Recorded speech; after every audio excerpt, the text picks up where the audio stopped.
What is the capitulary?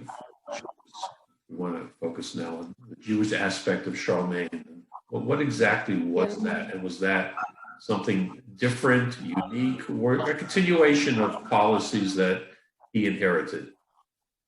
Well, to some extent, I think he's inheriting his father's attitude towards the Jews, which was essentially very similar to that that's enunciated in Roman law. In other words, let them get on with their religion, but what we do not want them doing is controlling Christians in any way.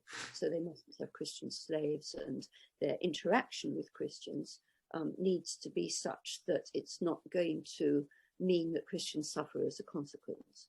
But as far as we can tell, I think one needs to backtrack a bit and think, well, how many Jews were there in the Carolingian Empire? That's one important question. And the second is, what was the Carolingian knowledge of the Jews and Jewish history anyway? What kind of sense or perception of Jewish communities might they have had? Now, in the first instance, we know really appallingly little. We hear occasionally about Jews in Narbonne, which was the area begun by Pippin, but actually succeeded in taking over under Charlemagne.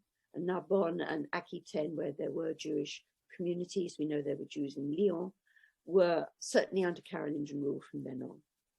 We know that also there was a community of Jews in Mainz, but that might have been a development slightly later in the early 9th century.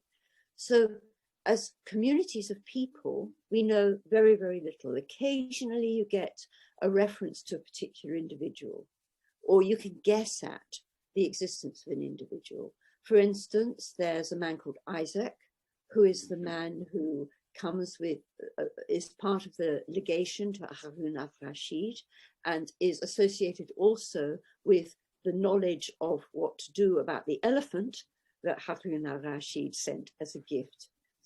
He understood, and it's thought that Isaac might have been an interpreter who knew the languages that were necessary, Hebrew and Arabic, and could therefore, and as well as Latin, and could therefore be very useful as part of an embassy.